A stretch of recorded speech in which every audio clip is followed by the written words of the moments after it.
Sejam todos bem-vindos ao 15º episódio do BottijaCast.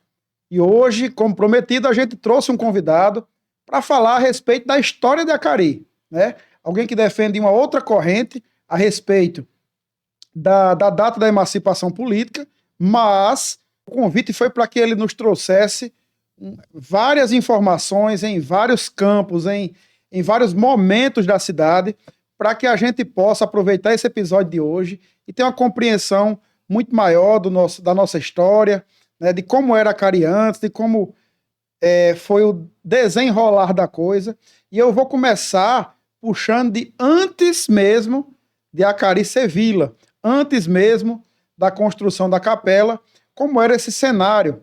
Eu trouxe para conversar com vocês hoje o historiador, pesquisador, bacharel em história, escritor de 3 livros sobre a história da Acari, nosso amigo Cícero, o acariense, que tem documentado muito bem a nossa história.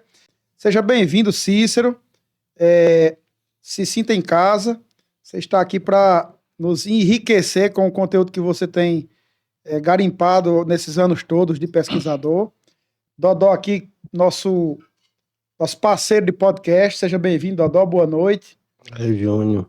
E eu queria começar, Cícero, perguntando a você como era esse cenário, como era Acari antes mesmo de se falar em vila, antes mesmo da capela, porque eu acredito que já tinha uma atividade econômica, já tinham moradores, e também queria aproveitar, já colocando, acrescentando a informação e a pergunta, porque os populares sempre nos falam, a gente sempre escuta bastante que as cidades eram formadas em torno da água, em torno dos rios, dos lagos, as igrejas eram colocadas perto das fontes de água. E eu quero perguntar, o que há de verdade nisso e o que há de mito? Boa noite, Júnior. Boa noite, Dodó, e todos Boa aqueles que nos acompanham aqui nesse podcast. Finalmente estou aqui, né? Finalmente estou aqui para dar a minha contribuição, compartilhar um pouco do meu conhecimento adquirido através das pesquisas com vocês e com aqueles que nos assistem e que prestigiam esse podcast, que está crescendo bastante, né? Se tornando referência na cidade, que vocês debatem e trazem convidados das mais diversas áreas do conhecimento.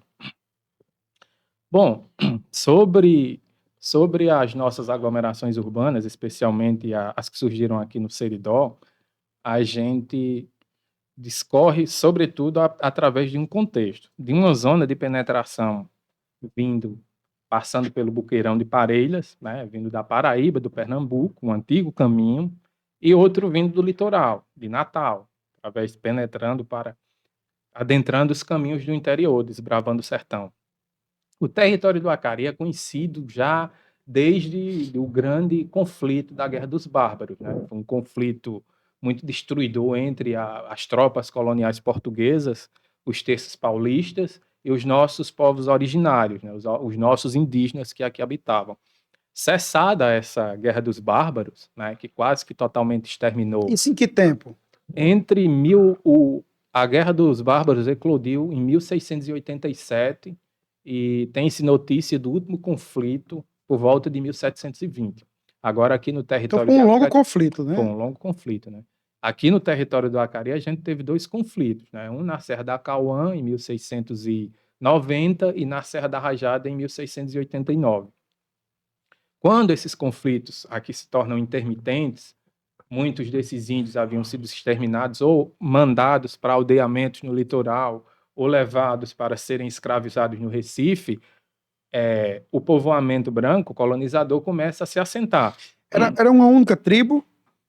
A gente chama, assim, o grupo indígena que habitava aqui a região do Seridó, o tronco era Tarairiú. E dentro desse grande tronco, a gente tinha os índios da nação Janduí, índios da nação Canidé, índios da nação Paiacu. Que são subdivisões. Subgrupos étnicos. Né? A gente chama muito de grupo étnico. Esse termo tribo acabou, com o passar do tempo, sendo complicado, porque quando você vai entender a origem do tronco linguístico, tem umas certas variações, mas os índios que habitavam aqui, circulavam desde o Vale do Açu, desciam aqui pelo nosso rio Acauã e acampavam na bacia do Gargalheiras, chamado na época de Lagoa do Macaguá, eram os índios janduís. Então eles eram nômades? Eles acompanhavam o curso das águas, justamente dado a escassez de água na nossa região. Quando terminava o período invernoso, à medida que as águas iam secando, eles iam acompanhando. Todo ano eles passavam aqui. Iam até a Serra de Santana e voltavam. Mas o lugar era o Seridó, o Vale do Açu, Seridó. E até a Serra de Santana, eles aproveitavam muito a safra do caju. Então, mas quando esse conflito termina, ali na margem direita do rio Acauã, por volta de 1720, surge um pequeno povoado. Povoado esse originado de pessoas que passavam por esse caminho, que atravessavam esse caminho com o intuito de comercializar nas outras praças, em Fortaleza, principalmente no Recife, e essas pessoas perceberam que ali existia uma fonte de água perene. O rio Acauã tinha comerciantes. Isso, eram comerciantes, que às vezes acabavam dormindo, pernoitando, porque encontravam água e peixe em abundância. Então essas pessoas foram aos poucos se fixando de maneira... Então a história da água tem sentido. Sim, tem sentido, né? Especialmente aqui na região que a gente mora, onde a água é escassa. Então, devido a esse poço, mesmo em períodos de estiagem, existiam alguns poços no rio Acauã que não secavam. Você sabe, informa pra gente quais eram esses poços? Tinha o Poço do Felipe, que é um poço muito conhecido, né? Esse era um dos principais poços. Do Arthur também, né? Isso, alguns eram poços perenes. Mas mais ou menos ali onde é o campo da Vila de Paulo, Campo de Paulo que a gente chama, naquela margem direita é o nosso primeiro assentamento humano colonizador, né? Já existiam os indígenas. Ali foi o primeiro ponto Sim, que as pessoas fixaram. Em 1720 já existia esse pequeno povoado, eu acredito que mais ou menos uma dúzia de casas, de choupanas, de cabanas, né? Mas o que é que acontece? Esse povoado que nasce ao redor da água, ele só ganha maior impulso com a construção de uma capela. Porque se você for estudar a maioria das localidades, principalmente aqui do Rio Grande do Norte, claro, em outros estados você vai encontrar isso também, mas especialmente no Rio Grande do Norte, a ocupação se deu assim, você encontrava uma fonte de água, depois você construiu uma capela, e essa capela funcionava como um imã, como um elemento chamativo para um ajuntamento das pessoas, dado a questão da nossa religiosidade ser algo muito, muito presente, muito forte, muito latente, né? Então, Manuel Esteves de Andrade, que pela historiografia tradicional é considerado dito fundador da cidade, né? Mas vale salientar que na academia a gente não costuma muito trabalhar com o conceito de um fundador, porque quando você fala de um fundador, você sempre acaba pensando que alguém chegou com um cajado, chegou naquele lugar e disse assim, nesse momento eu fundo aqui Acari. Não. Tem essa ideia, né? Tem essa ideia. Passa essa ideia. Por exemplo, é por isso que na academia, apesar da gente falar, atribuir, porque geralmente foram construções de capela. Então, essas pessoas que construíram essas capelas, que deram origem aos lugares, a gente costuma atribuir o termo fundador. Só que em uma cidade, existem muitas pessoas que trabalham. Então geralmente, quem dava o pontapé naquela capela se tornava... Sim, acaba sendo considerado tradicionalmente o fundador. Isso. Então, tem-se a capela construída, e em 1738, essa capela, abril de 1738, ele encaminha uma petição ao bispo de Olinda, a qual Acari era curato, porque Acari era curato do Piancó. Aqui no Seridó não existia nenhuma freguesia, né? Porque, ao passo que a gente tem as vilas, os municípios vilas, como instrumento de controle civil do território, as freguesias eram instrumentos de controles eclesiásticos do território, né? A vila foro civil, a freguesia foro religioso. Duas maneiras distintas de controlar o mesmo território. Um para a administração civil... Eram maneiras de governo. Isso, outro para a administração religiosa. Então, quando ele constrói essa capela, tanto que ele pede autorização ao bispo de Olinda. A quantidade de casas nesse momento, era essa quantidade que você falou ou já tinha uma quantidade maior? Bom, assim, depois que ele constrói a capela, as pessoas acabam meio que, assim, sendo levadas a abandonar um pouco aquele povoamento que tinha surgido inicialmente na margem direita do rio Acauã. E a partir da capela, tanto do lado esquerdo como do lado direito começa a se desenvolver a povoação do Acari. Por volta de 1750, consultando inventários, porque é muito difícil você trabalhar o século XIX, aliás, o século XVIII, sobretudo pela escassez de fontes documentais primárias ou secundárias para você fazer algumas reconstituições. No caso de Acari, o que é que eu fiz? Claro, não tive tempo, não foi a minha pesquisa acadêmica, eu só tentei aferir.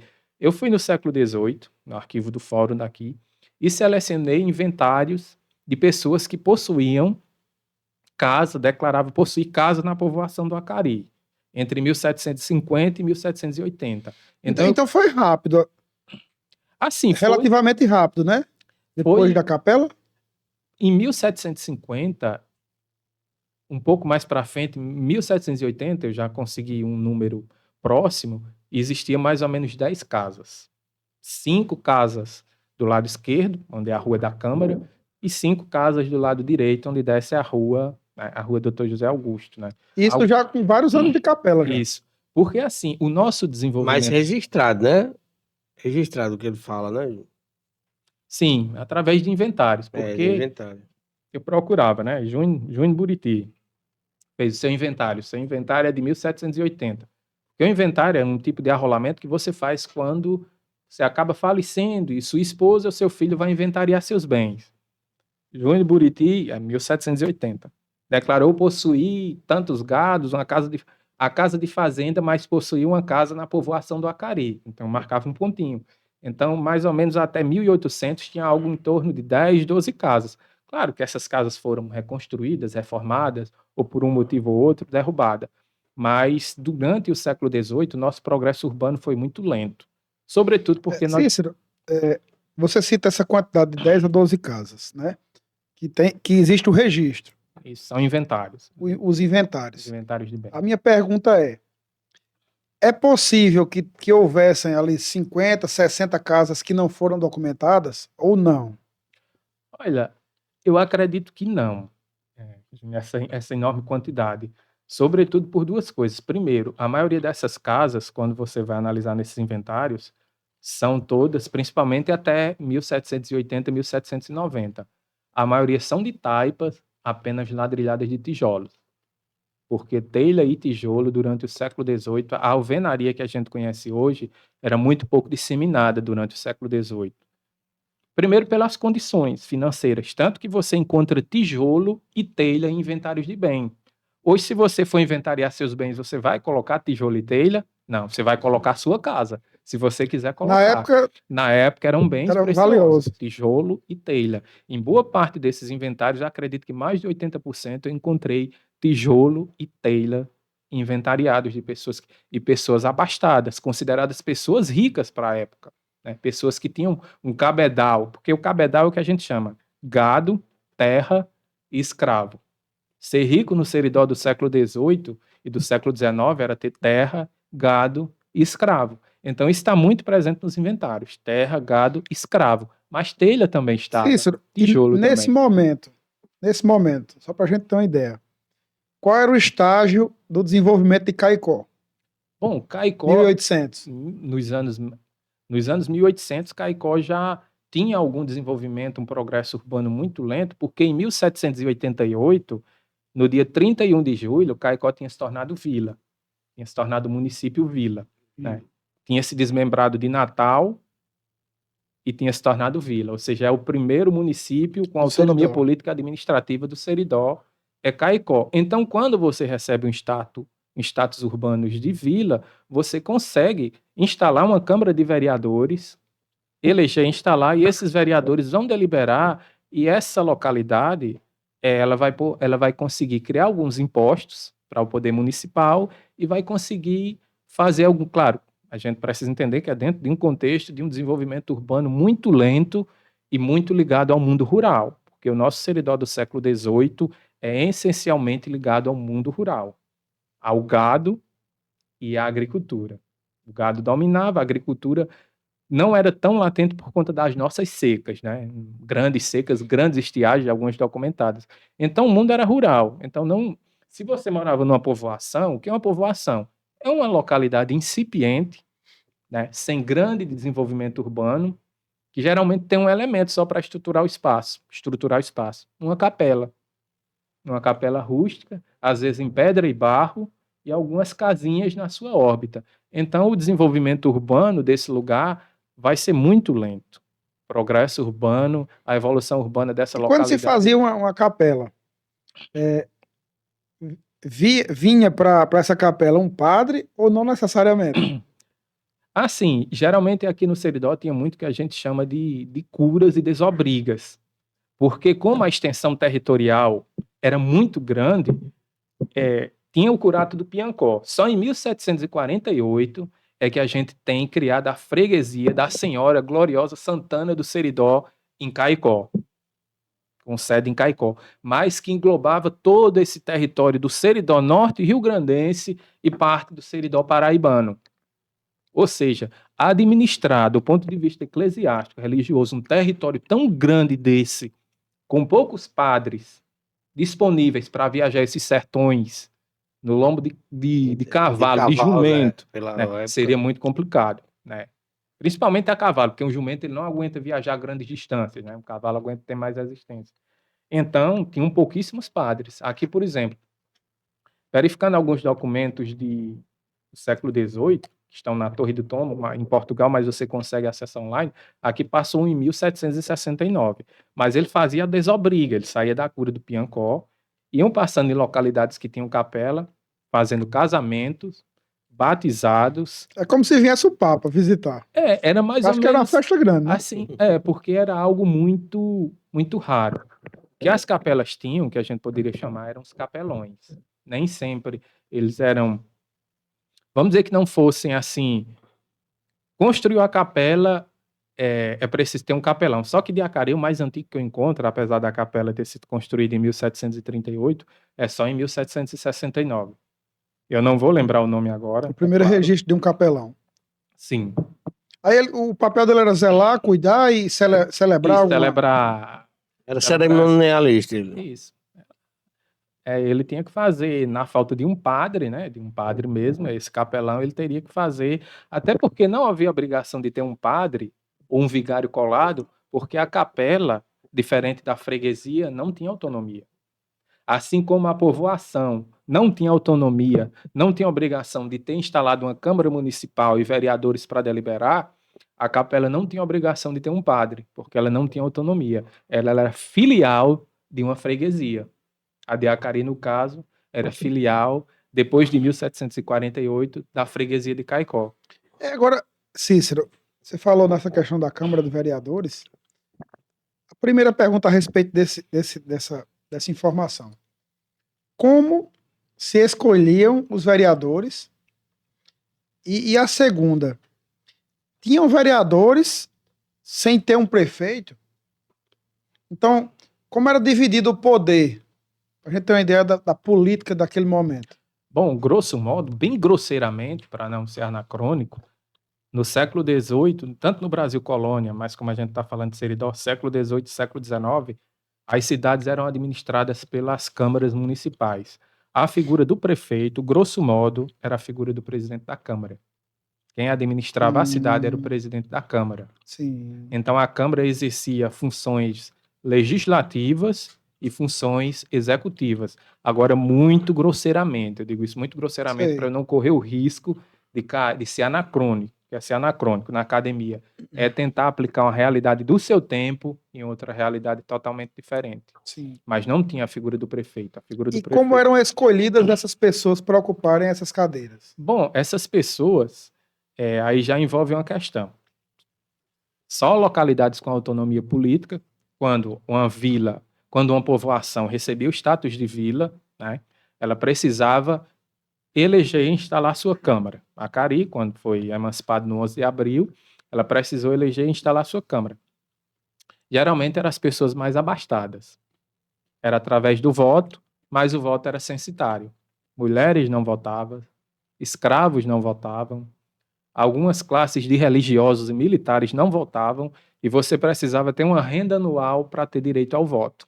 Sim, uma renda anual em algum momento de 100 mil réis, e em alguns outros momentos variou de 100 até 400 mil réis. Você tinha que provar que você tinha condições, você tinha uma renda anual que variava entre isso, para ter direito a voto nas eleições de vereador. Para ter direito a voto nas eleições de deputados à Assembleia Legislativa Provincial, eram outros 500. Vereador Já era outro nível já. vereador era uma renda anual de R$100 mil. Alto clero. Isso. Já para deputado da Assembleia Legislativa Provincial, que é o que hoje é o deputado estadual, e para votar em Senado, a sua renda tinha que ser de R$400 mil. Mas para isso era feito primeiro uma qualificação. A qualificação, você ia na paróquia do lugar, e pessoas precisavam ser qualificados para serem votantes e eleitores. Existia uma distinção. Hoje a gente chama todo mundo de eleitor. Lá existiam votantes que eram qualificados e entre os votantes escolhia-se os eleitores. Você primeiro fazia uma lista das pessoas que estavam aptas. Aquelas pessoas que tivessem aptos eram votantes. Sim. Os votantes tinham voto nas eleições municipais de vereadores, mas só tinha voto nas eleições de deputados e senadores, os eleitores. E isso a gente chamava-se eleitor de paróquia. Por que eleitor de paróquia? Porque todo o processo político de qualificação, de votação, de ata, de contabilidade dos votos, era feito pela paróquia do lugar. Aí você comunicava o resultado da eleição, você enviava uma cópia para o governo provincial, ele podia aprovar ou não a eleição, depois mandava uma ata aprovando. Né? Teve uma eleição, por exemplo, no século XIX, a eleição para vereador era trienal, de 3 em 3 anos. Né? Cada janeiro, de 3 em 3 anos. Nós 3 nos candidatamos, mas só que a eleição passada, Lucas, por exemplo, estava, só que ele é filho de Júnior, então Júnior não podia ter um mandato, porque anterior a ele, um filho dele tinha sido vereador. Ele tinha que entregar esse mandato dele, só na outra, com espaço de um mandato, que era trienal, é que ele podia exercer a função de vereador. Né? Então era mais ou menos a eleição. Tinha os votantes, você pegava a paróquia, vamos dizer, a paróquia do Acari. Seria até bom se isso existisse até hoje, viu, Dodô? Porque a gente vê aí, na política, pessoal começa em um membro da família, vai, termina, os netos ainda estão na política, gerações e gerações se perpetuam, né? Essa regra aí seria interessante para os dias atuais. Existem 3 leis que regulamentam as eleições municipais, estaduais durante o século XIX. A Lei 1º de Outubro de 1828, conhecida como Regimento das Câmaras, o foco era a Câmara Municipal, município. Aí, em 1841, tem outra lei, acho que é a Lei de 19 de agosto, que regulamenta. Em 1881 tem o que chama de Lei Saraiva, que a Lei Saraiva, ela proibia que um vereador municipal tivesse 2 mandatos seguidos. Ele tinha que pular pelo menos um triênio para ter novamente um mandato. Que lei boa, viu? Tá. Não sei porque as coisas boas vão se acabando, né, Dodô? As coisas boas vão se acabando. Cícero, e a partir daí, a partir da formação da Câmara, a partir da construção, essa capela que a gente vê hoje, essa Igreja do Rosário, antes dela foram construídas várias capelas, então? Você diz aqui em Acari ou no Seridó? Em Acari. Não. Ela foi a primeira de todas. A primeira capela. Sim. É o primeiro templo religioso. Não foi feito nada pequenininho antes, não? Não. Ela sofreu uma reforma em 1757 para melhorar a arquitetura dela. Para melhorar a fachada, né? Para dar um estilo arquitetônico. Mas sempre foi ali e sempre foi ela? Sempre. E hoje ela é o templo religioso mais antigo, ainda em pé, no interior do estado. E funcionando, né? Funcionando. Em atividade. Porque a gente teria a de Serra Negra, que teria sido construída em 1735. Só que a de Serra Negra foi demolida em 1774. Construída uma nova em outro lugar. Então a gente tem algo muito representativo e muito significativo do ponto de vista da nossa história territorial. A nossa capela hoje, a do Rosário, é o templo mais antigo do interior dos Sertões, ainda em pé. Não, ainda em pé e funcionando. Claro que quando é criado Porque tem algumas que estão em pé, mas não funcionam, né? Quando o novo templo é construído, entre 1863 e 1867, ela deixa de ser matriz, né? A matriz é transferida para esse novo templo que hoje se tornou basílica, né? Acho que é uma lei de 2021, e ela recebeu o título de Igreja de Nossa Senhora do Rosário. Nossa Senhora do Rosário dos Pretos, que era o lugar onde as pessoas escravizadas exerciam a sua religião, né? Porque no século Peraí. XIX existia um preconceito tão grande que as pessoas escravizadas não podiam frequentar os mesmos espaços que as pessoas... Então lá era a igreja de Nossa Senhora da Guia. Sim, lá foi construído como a matriz de Nossa Senhora da Guia. Sim. Depois foi transferido para cá e lá se transformou na igreja do Rosário. Em 5 de agosto de 1800. Então ela não nasceu a igreja do Rosário. Não, ela nasceu a igreja de Nossa Senhora da Guia. Manuel Não sabia, Esteves de Andrade sabia não. Sabia não. Não. construiu e consagrou ela a Nossa Senhora da Guia, em 1738. Né? Ela sofre essa reforma de 1757. Acho que no século XIX ela tem uma ampliação. Eles constroem, acho que em 1845, uma lateral que depois foi retirada, mas ela tinha 2 laterais. Não sei se você já viu em alguma fotografia antiga. Só que quando a cidade, na segunda metade do século XIX, vai sofrendo aí um desenvolvimento urbano, um aumento populacional, aí já não cabia mais. Aí resolveram construir esse novo templo e lá foi consagrada a Nossa Senhora do Rosário, né? Porque como o escravizado não era considerado um cidadão e não tinha direitos, então as pessoas queriam distância, né? Nem no ambiente religioso as pessoas desejavam compartilhar com o escravizado. Aí, no caso, a igreja mesmo em si abriu esse lugar para atender a essa demanda de pessoas. Sim, porque aqui... Interessante também, né? Da igreja também ainda... Muitas pessoas escravizadas, né? Principalmente vindas de Angola. Você vai nos inventários aqui, tem muitos escravizados que vieram de Angola. Né? Para aqui, para o Ela se denomina Igreja do Rosário dos Pretos. Sim, igreja, o nome oficial dela é Igreja de Nossa Senhora do Rosário dos Pretos. Isso, massa. Bom saber, né, essa quantidade de informações assim que, para mim que não tinha essa quantidade de informações, alegra o coração em saber dessa... Tudo preservado, né? Foi uma das maiores procissões, né, da transferência. Eles retiram a imagem primitiva em procissão. Foi uma festa que durou de 5 a 15 de agosto, e dia 5 eles fizeram essa procissão, né? No dia 5 de agosto de 1867.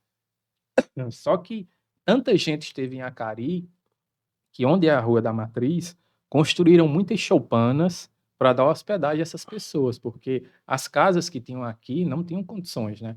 No total, nesses 10 dias, algo em torno de 10 mil pessoas transitaram aqui por Acari.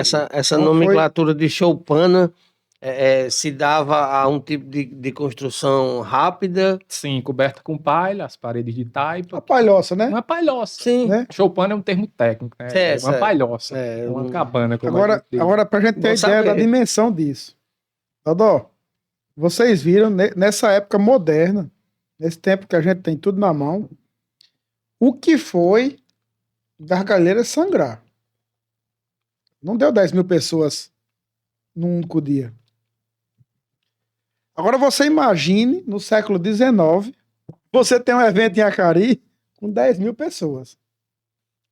E agora essas 10 mil Já pessoas... pensou na infraestrutura necessária que não tinha, e você receber 10 mil pessoas nessa cidade, que não tem hoje? Não tem. Por isso que foram construídas essas chupanas e essas cabanas, palhoças. Eu acho que feita pelos próprios escravos, hein? Os escravizados e os moradores. Eu acho que ali, porque a Rua da Matriz estava começando a partir de quando a igreja é concluída, a matriz também funciona como um elemento impulsionador do surgimento de uma nova rua, né?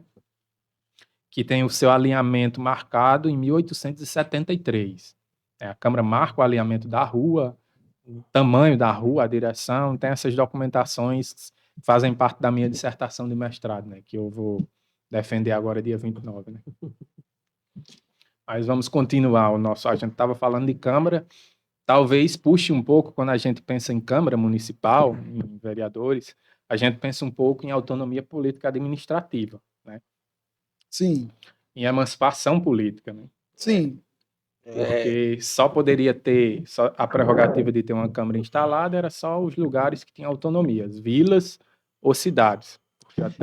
Cícero, eu fico imaginando, né, Acari se formando, a capela, essas casas começando a serem construídas, esses eventos religiosos, e aí o que provocou, para dizer assim, não, a gente vai ter que virar cidade. Não dá mais para a gente ficar aqui dependendo de Caicó. Como foi esse momento histórico? Como ele se deu? Bom, eu vou tentar ser o mais didático possível. No Brasil colônia, no Brasil império, as localidades poderiam ter 3 diferentes status urbanos. Povoação, que eu já expliquei que é um lugar incipiente, né? Sem nem um progresso, sem um desenvolvimento urbano, sem autonomia política. Vila, que é um lugar, é um status urbano que lhe confere um município delimitado, autonomia política, uma Câmara de Vereadores instalada e deliberada, e cidade. Cidade, do ponto de vista prático, no século XIX, era a mesma coisa que uma vila. Ambas possuíam autonomia política administrativa, possuíam uma Câmara instalada e possuíam uma arquitetura, uma estrutura urbana e equipamentos urbanos que permitiam aquele lugar funcionar. Só que um lugar que recebia o título de cidade no século XIX era, digamos que fosse do ponto de vista honorífico e da honra, só da honra mesmo, você dizer que morava numa cidade. Se eu Sim. morasse numa vila, embora a Mas gente... na prática não havia Não, diferença, na prática não havia diferença. Do ponto de vista político, administrativo, cidade Sim. e vila eram algumas coisas. Só lá no Brasil, colônia, no século XVIII, por exemplo, um bispo que viesse fundar uma diocese, ele não moraria numa vila. A casa dele seria numa cidade. Cidade. Um bispo não moraria numa vila. Do ponto de vista eclesiástico havia diferença. Se ele chegasse para morar naquela vila, imediatamente aquela vida seria elevada à condição de cidade. Mas do ponto de vista político e administrativo, mesma E coisa. a igreja tinha poder, viu? Mesma Diga aí, coisa. olha, tá Na aqui, é verdade, vila. tem. É vila. Na verdade, tem. Aí era um bispo, né? Tá aqui uma vila, vem um bispo morar. Chegou a cidade. Cidade. Mas vamos voltar sobre a sua questão.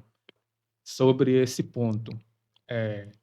Para um lugar ser elevado à condição de povoação, sem autonomia nenhuma, ao status de vila, esse lugar precisava mostrar algum desenvolvimento urbano mínimo. Digamos, Econômico também? econômico, atividade econômica, social e política e urbano. Principalmente urbano, porque os presidentes da província, né, quando iam elevar um lugar... Que são os governadores. Sim, hoje equivale aos governadores, né? Eles observavam muito, digamos.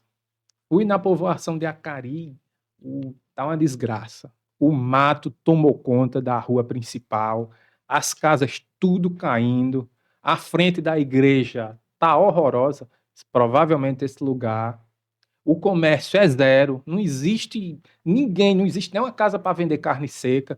Dificilmente, eu estou tentando ser o mais didático possível. Esse lugar provavelmente não ia receber o título de vila, ia continuar preso a outro lugar que tinha um status. Sim. Porque a estética importava muito. O desenvolvimento econômico que você falou relaciona-se ao comércio. E quando chega o século XIX, em 1822, a província do Rio Grande do Norte, que agora não era mais capitania, né? 1821, as capitanias se tornam província com o Império, né? Possuía Natal e mais 7 municípios. Apenas 8 municípios no total. Isso em 1822. Ou seja, a nossa municipalização estava débil. A nossa evolução urbana, desde que Natal foi criado como status de cidade em 1599 a 1822, ou seja, praticamente 222 anos depois, a nossa evolução urbana tinha sido tão pouca que só existiam 8 municípios. E aqui no Seridó a gente só tinha um lugar com status político-administrativo, que era justamente Caicó. E só. Ou seja, todas as localidades sem autonomia política que existiam em volta de Caicó respondiam, do ponto de vista político-administrativo, a Caicó. Chega o século XIX, eu chamo de política urbanizadora do Império. Caicó conseguia arrecadar alguma coisa nesse território aqui da Acari, por exemplo? Sim, arrecadava. Conseguia. O imposto que a gente chama das minúcias, que era um imposto sobre os animais pequenos, principalmente cabras e bodes. Como a gente não tinha autonomia, ia para a Câmara Municipal de Caicó. Sim. O imposto sobre... Aí era revertido de alguma forma ou não? Só para o desenvolvimento de Caicó? Deveria ser se na Câmara de Caicó tivesse algum vereador que representasse a povoação do Acari. Algum vereador que fosse nascido na povoação do Acari, que de alguma maneira, como hoje, defendesse Você pega, às vezes, uma cidade muito... Ser vereador numa cidade pequena, às vezes você é diferente. Mas numa cidade grande, às vezes tem vereadores que defendem interesse de O bairros, né? setor é. Setores, pronto. Então, vamos dizer que tivesse um vereador que defendesse os interesses de Acari, mas o imposto era sobre o abate do gado, sobre o algodão vendido, sobre as carnes que eram expostas nos mercados, né? Sobre gado, sobre cabra, sobre couro. Esses animais pequenos, principalmente cabra e ovelha, naquela época, o que tinha maior valor era o couro e a lã. Então, existia um imposto. Imposto sobre as mercadorias. Se você chegasse numa localidade que tinha o status de vila e desejasse expor seus produtos no mercado, você tinha que pagar imposto à Câmara Municipal, né? Então, Caicó devia arrecadar aqui, principalmente na população do Acari, impostos ligados a essa questão do mundo rural, principalmente da criação, né? A criação, até o sangue, né? Existe um imposto sobre o sangue. Ei, Cícero, me diga uma coisa. Uma curiosidade que eu sempre quis perguntar. Nessa época, as pessoas que moravam aqui conheciam, tipo, gelo, Em que sentido? no sentido literal, o gelo. Gelo literal? Como é que o gelo poderia estar presente numa sociedade como essa? Não. Assim, a conservação da carne era feita à base do sal. Mas diga assim, o pessoal entendia que existia o gelo? Olha, no século XVIII, eu acredito que só se tivesse contato com algum viajante que teve uma região dessa. É porque nessa região, né? Agora, no século XIX, quando, depois de meados do século XIX, que começam a surgir jornais na província do Rio Grande do Aí a Norte, informação e corre. que as notícias começam a circular, a informação corre. Por exemplo, em 1889, cria-se o jornal O Povo em Caicó. E eu li uma notícia falando sobre isso, justamente sobre uma nevasca que tinha em determinado lugar e que tinha chovido pedras de gelo. Que ano, num dia desse? 1889. Jornal. O Povo de Caicó. Rapaz, eu fico imaginando uma sociedade dessa época, num canto semiárido, né? Num tempo que não tinha... Se eles conseguissem gelo de alguma forma em algum lugar, para chegar aqui não chegava, né? Não tinha como. Eu fico imaginando de uma hora para outra o gelo cair do céu. Desce uma chuva. Em Uma coisa assombrosa. Em 1855, onde hoje é o município de Jardim do Seridó, choveu granizo. Dentro do município de Jardim do Seridó. Existe 19. documentado o relato de como a sociedade viu aquele fenômeno? Existe algum... E tem uma matéria no jornal chamado Cearense, que eu publiquei até alguns livros meus, causam muito terror, causam muito espanto nas pessoas. Imagino, cara. Algo nunca visto, né? Que são fenômenos raros para a nossa região, mas em algumas localidades podem ter acontecido. Essa em Jardim do Seridó, essa chuva, em 1855, um fenômeno meteorológico, né? E choveu granizo por algum momento. E as notícias, foi publicado... Claro que a gente tem que entender que as notícias de jornais são produzidas por pessoas que entrevistaram pessoas e que usaram determinados filtros. Então, todo conhecimento produzido, a gente precisa fazer uma análise dentro daquele contexto.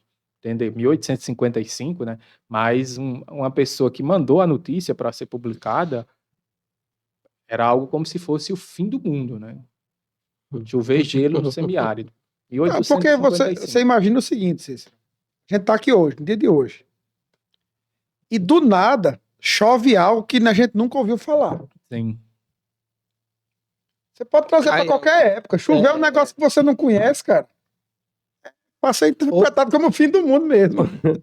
Eu acho que hoje em dia, se der uma chuva, Júnior, ainda... Não, hoje todo mundo já sabe. Não, sabe, mas ainda é uma coisa que é noticiada, porque não é comum. Ainda vira notícia. Só não assombra mais. Chover granizo no semiárido, com certeza viraria notícia. Vira Talvez notícia. Não assombrasse. Isso. E a gente tem que pensar que era outra sociedade, com outros costumes, com uma visão de mundo totalmente diferente. É o que você está falando mesmo, era assombroso. Hoje né? todo mundo sabe que pode chover gelo, todo mundo tem uma geladeira quando tem um gelo. Agora, deixa eu voltar coisa que a gente não sabe o que é. Cícero, e aí em determinado momento, se caminhou de uma maneira que não teve como mais voltar atrás para a evolução de status, né? A evolução de status. Porque o que é que acontece? Criar novos municípios, principalmente no século XIX, significava uma melhor gestão do ponto de vista civil do território. Então, o presidente da província, Sim, né? se ele chegasse lá para dar o relatório anual dele, por exemplo, olha, eu criei... E foi justamente isso que aconteceu, né? Em 11 de abril de 1833, foram criados os seguintes municípios: Acari, Apodi, Angicos, Touros e São Gonçalo. Todos foram criados nessa mesma data. Apodi, Acari, Touros e São Gonçalo. Foram 5 municípios criados no 11 de abril de 1833, pelo presidente da província, Manuel Lobo de Miranda Henriques. E depois que ele criou, o que é que ele fez? Ele encaminhou a ata de criação desses municípios para a Câmara dos Deputados, na época se chamava Assembleia Legislativa Geral, que hoje equivale à Câmara dos Deputados Federais, né? Para tramitar e ser aprovado lá, para depois ser aprovado pela regência, porque em 1836, no ensino fundamental, a gente vê que era o período regencial, né? Conta que o imperador ainda não tinha atingido a maioridade, Dom Pedro II, então quem aprovou foi a Câmara dos Deputados, da criação desses 5 municípios. Resolução número 141, tramitou no dia 3 de julho e foi aprovada no dia 3 de julho de 1833. Né? Ele aprovou essa criação, porque era preciso comunicar. Na hierarquia do império, um presidente de província precisava comunicar suas decisões ao império. Cícero, mas vamos lá. Como- Essa data é um ponto que a gente sabe que é um ponto hoje polêmico. É um ponto polêmico porque existem outras versões, né? Você como acadêmico, como você avalia essas divergências? Porque eu vejo o seguinte, qual é a alegação? É que o presidente da província, no caso, que hoje seria um governador, né? No estado. Ele não tinha autonomia. A alegação é que ele não tinha autonomia para criar um município, né? Uma vila, né? Sim. E que ele precisava da aprovação do Congresso e depois do Império, né? Isso. E por que tem essa polêmica nesse ponto? Não, assim, ele tinha autonomia para criar, porque essa autonomia foi dada aos presidentes de província de uma discussão que circulou dentro do próprio Congresso, da Assembleia Legislativa Geral e depois do Senado Imperial, e que essa discussão deu origem à lei de 1º de outubro de 1828, chamada de Regimento das Câmaras. Né? Ele tinha total poder de criar, mas ele precisava comunicar, porque ele tinha que respeitar a hierarquia. Aí uma pergunta. Era um comunicado Isso, era um comunicado. ou ele submetia à aprovação ou reprovação? Esse é o ponto. Ele assim, das vilas que eu estudei esses casos, porque eu pedi esses documentos sobre criação esses 5 municípios que foram criados em 11 de abril de 1833, Acari, Apodi, Angicos e São Gonçalo, e Touros, os 5, eu acho que mais ou menos há 6 meses atrás, eu encaminhei alguns pedidos para o arquivo da Assembleia dos Deputados, perguntando se eles possuíam documentos que versavam sobre esse período, 1833, que citassem esses 5 municípios. E mais ou menos 30 dias depois, eu recebi de volta esses documentos manuscritos digitalizados, né? E eu tive que transcrever esses documentos. E o que é que acontece?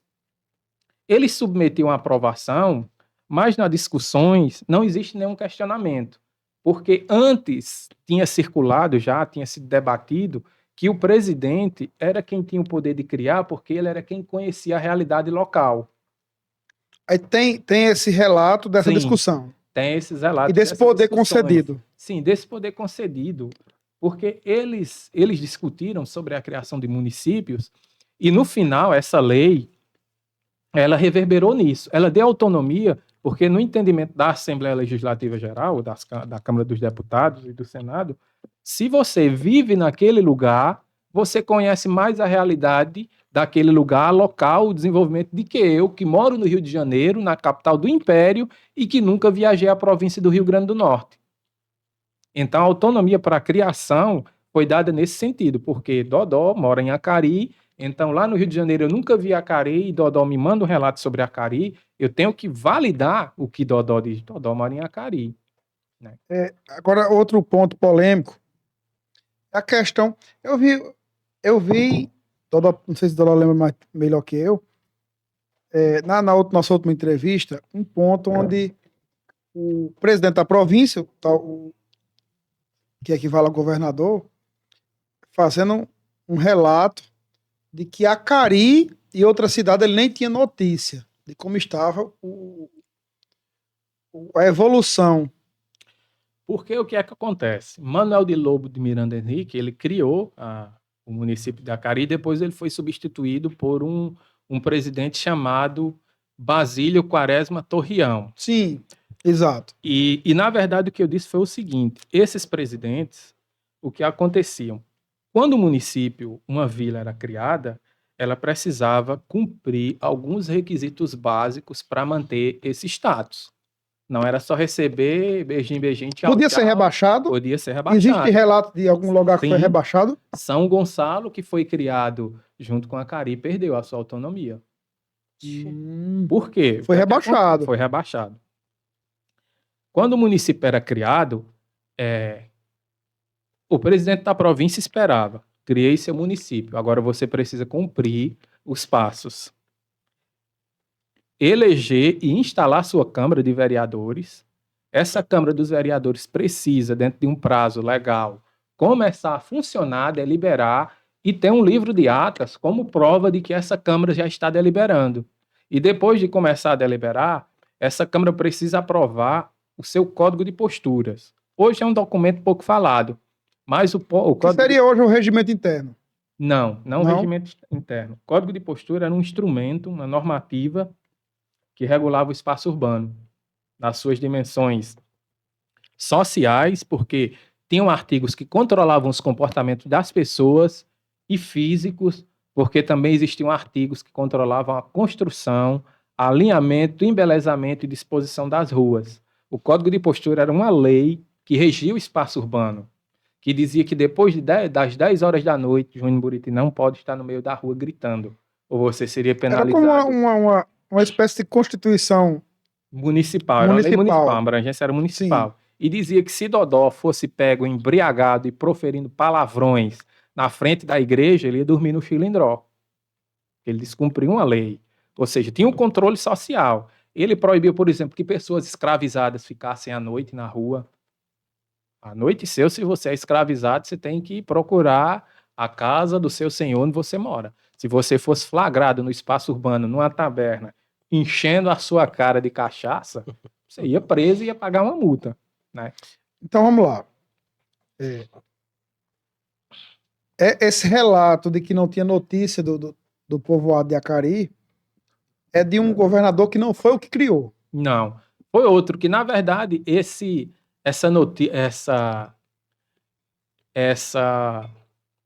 que ele publicou no documento, logo depois ele passou em Acari. Sim. Foi em outro, um contexto um pouco anterior. Sim. Logo depois ele passou em Acari. Aí a outra pergunta, outro ponto polêmico. Poderia ser criado antes de ser determinado os limites do município? Bom, os limites de um município, quando o município é criado, no século XIX, tem um documento chamado Auto de Instalação. Nele está dito a lei que criou o município e os seus limites. Então, Acari, em 11 de abril, quando foi criado, ele recebeu do presidente da província um documento chamado Auto de Instalação, que vem acompanhado a lei que criou aquele município e os limites do seu município. Então vamos lá. Então, em 33, quando foi criado, já foi determinado os limites. Sim, ele recebeu os limites. Agora, o que as pessoas precisam entender: limites são objetos de discussão até os dias atuais. Quando o Acari teve os seus limites demarcados por esse auto de instalação, a Vila Nova do Príncipe, a atual Caicó, município da qual o Acari havia sido desmembrado, questionou alguns limites, sabe por quê? Impostos. Porque aquele território que Caicó havia perdido de Acari, ele ia perder as suas rendas, seus impostos. Então você acompanha, porque o primeiro livro de Atas, assim, as pessoas precisam entender. A partir de 11 de abril de 1833, Acari já era emancipado. Por quê? Elegeu e instalou sua Câmara, a Câmara começou a deliberar, existe um livro de Atas que cobre esse período 1833, 1834. E como eu expliquei para você, se Acari não fosse emancipado, qual era a necessidade de eleger e instalar uma Câmara? Se ele continuava do ponto de vista político, respondendo a Caicó. Então não precisava eleger vereadores. Continuava uma povoação, não tinha Câmara, não tinha vereadores, não precisava deliberar nada, nem código de posturas, nem o comportamento das pessoas, nem criar impostos, nem criar taxas e nem discutir seus limites. Se eu não tenho 18 anos, agora eu vou fazer uma comparação bem grosseira, eu não sou emancipado, então eu não posso discutir com meu pai que eu quero chegar depois das 10 horas da noite. Não faz sentido. Claro que isso hoje talvez muda um pouco, mas do ponto de vista prático, você só se emancipa aos 18 anos. Claro que do ponto de vista eleitoral, acho que é aos 16, né? Você já pode tirar seu título aos 16 anos de idade. Então, a existência de um livro de atas de 1800 que cobre esse período, 1833, 1834, uma Câmara com vereadores instalados, nomeados, que em um documento eu transcrevi o nome dessa Câmara eleita, quando ela foi instalada e quando passou a deliberar, diz do ponto de vista assim, bem claro que Acari já era emancipado. Porque o que é que acontece? Em 1835, quando Basílio Quaresma Torrião assume a presidência da província, ele resolve saber a que passo estavam esses municípios que haviam sido criados em 11 de abril de 1833. Eles haviam cumprido o pré-requisito básico, que em 1835, no dia 28 de março, ele editou outra lei, que todo município que tivesse recebido o status de vila, obrigatoriamente deveria, no prazo máximo de 8 anos, construir o seu edifício de casa de câmara e cadeia. Geralmente um edifício de 12 andares, em cima ficava a Câmara, onde os vereadores deliberavam, embaixo ficava a cadeia, que era onde os criminosos eram recolhidos. E o que é que acontece? Essa lei de 18 de março de 1835, a gente precisa esclarecer, né? As pessoas, quem fala que é a data da emancipação, a gente precisa entender. Essa lei que veio para Acari aprovando, de uma maneira bem didática, se você pegar o documento original, uma cópia, o início do documento diz: aprovando a criação da Vila do Acari, feita pelo presidente da província em 11 de abril de 1833. A lei não diz assim: cria agora o município de Acari, desmembrando da Vila Nova do Príncipe. O próprio documento, a sua interpretação hermenêutica, é muito clara. Mas vamos lá. Essa lei que veio para Acari, sabe o que é que aconteceu com Angicos e São Gonçalo do Amarante? Aconteceu aquilo que você falou. Rebaixou esses dois municípios à povoação, anexou Angicos a sul, perdeu o status de vila, virou povoação, e São Gonçalo do Amarante perdeu o status e foi anexado novamente a Natal. Então, ou seja, essa lei que veio aprovando a criação do município de Acari, desaprovou a criação de dois que haviam sido criados junto com Acari. Sobretudo porque esses municípios provavelmente não cumpriu algum desses requisitos.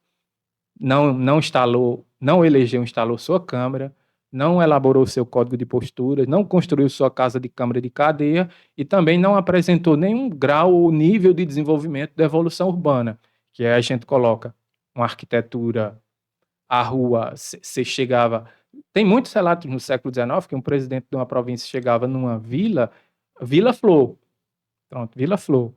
Perdeu o status, acho que ela perdeu o status de vila dela a primeira vez em 1833, porque numa das viagens do presidente ele identificou que a A Casa de Câmara estava em ruínas. A casa que era a sede do Poder Municipal estava em ruína e a rua principal, em frente à igreja, o mato dava no pescoço.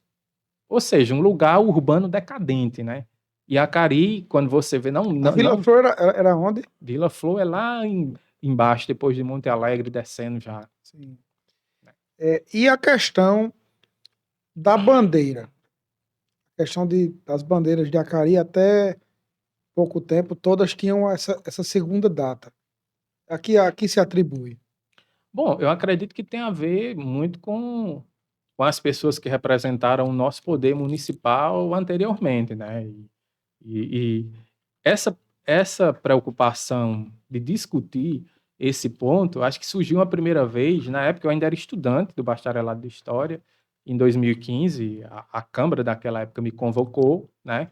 Mas não foi muito à frente. Depois, em 2017, e depois outras discussões. Só que como eu conversei com vocês, né? Para mim é uma questão que minha vida não gira em torno disso, né? A minha vida acadêmica vai bem mais além do que ficar discutindo a data da emancipação política de Acari. Eu fui convocado pelo Poder Municipal, eu dei meu parecer técnico, né? Porque o conhecimento produzido na academia, eu acredito que a grande diferença do conhecimento produzido pelo senso comum ou por outras espécies de conhecimento é a maneira com qual você lida com os documentos, né? Porque para eu que sou historiador, temos 2 documentos aqui, por exemplo. Eu não hierarquizo essas fontes. Essa daqui, porque é uma lei, eu não considero ela mais importante do que essa daqui, porque é um decreto, dessa daqui, porque é uma resolução, ou dessa daqui, porque é um ofício. Não. Eu preciso de todos esses documentos para, a partir de uma interpretação baseada numa teoria e no método, construir a minha narrativa histórica, mas usando todos com o mesmo peso, né? E as pessoas falam muito, assim, as pessoas que discutem essa questão falam muito em lei, pronto. Se for, isso não me interessa, mas do ponto de vista hierárquico, o que é que tem mais validade? Uma resolução, uma lei que vem de um imperador, ou uma lei que vem depois reeditada confirmando ou não na hierarquia do império? Deixo claro que isso é naquele contexto, naquela hierarquia. Uma resolução editada por um imperador que vem de cima para baixo do Rio de Janeiro, ou uma resolução ou uma lei editada por um presidente da província. Eu acredito que naquele contexto, algo que vinha do império tinha mais valor que algo que vinha do presidente da província, assim como as decisões de um presidente da província tinham mais peso jurídico do que as decisões de uma Câmara de Vereadores, porque a Câmara de Vereadores É a respondia hierarquia, né? ao governo Pensar presidencial. Só para ficar claro. Então, em 33, quando foi criado, segundo a sua tese, quando foi criado o Acari, também foi trazido as informações de limite. Sim, é um documento chamado Auto de Instalação, que pelo decreto de 14 de novembro de 1832, todas as vilas que fossem criadas, esse decreto de 14 de novembro de 1832, ele dizia qual era a maneira de você fazer uma vila, instalar. Eu acho que é no inciso 3 que diz que a Câmara precisava ser eleita, instalada, e esse documento o presidente da província precisava encaminhar para o presidente da Câmara, do novo município criado, e nele precisava constar o número da lei e os limites, até porque esse documento era uma segurança para o presidente daquela Câmara, porque de repente você era o presidente da Câmara Municipal de Caicó. E aqueles limites ali que ficam entre rio e tal e deságua é meu. Não, tá aqui. Sim. Agora, claro, os limites foram obra de discussão e como se tornou uma discussão? Então, os limites não foram criados em 35. Não, já existiam. Em 35 foi que Ele só pegou aquele documento. os pontos de discussão deixaram de ser pontos de discussão. Na verdade, um pouco antes, porque tem 5 de maio de 1834 já tem uma ata com aqueles mesmos limites daquela ata de 1835. Eu acredito que o presidente deve ter consultado essa ata, esse documento de 5 de maio de 1834, para elaborar aqueles limites, porque ele fez o seguinte, existia um pequeno conflito que a Acari queria cobrar o imposto da Miúnça, acho que era um limite que hoje fica entre São José e Cruzeta. E a Vila Nova do Príncipe Caicó disse que pertencia ao território dele. Só que o presidente da província deu ganho de causa ao Acari baseado no auto de instalação da Vila do Acari. Só que ele disse, não, vamos resolver isso assim. Caicó vai mandar uma comissão com 3 pessoas, Acari vai mandar uma comissão com 3 pessoas, e a gente vamos aparar essas arestas, que eu estou vendo que vocês estão tendo muita dificuldade com, hoje, se for equivalente, era um limite, era uma linha divisória, mais ou menos onde é São José e Cruzeta, né? O litígio era naquele limite ali. Então, 5 de maio de 1835, ele aprovou, mandou para o Império, quando foi em 5 de julho, o Império devolveu para ele encaminhou para a Câmara de Acari e para de Caicó, pronto. 34. Sim, 5 de maio de 34. Resolvido os limites. Tanto que de 5 de maio de 1834 para frente, essa discussão some das deliberações. O outro ponto, só para confirmar, é a autonomia do presidente da província, que hoje seria o governador, de criar. Ele tem autonomia de criar. Autonomia. Tinha. Justamente porque quando você vai olhar as sessões deliberativas, tem disponível na Hemeroteca Digital, a defesa final de um deputado lá chamado Cerqueira, ele disse, olha, quem conhece, a gente não pode aqui, porque inicialmente em 1826 existiam alguns deputados e senadores que queriam que a autonomia para criar município naquele contexto fosse do Senado e da Assembleia Federal, nem da provincial. Só que isso foi abaixo porque a maioria disseram que eu não conheço a sua realidade, eu não viajo para lá. Se fosse um deputado provincial, provavelmente conheceria porque as reuniões eram em Natal, na capital, mas eles moravam em cidades.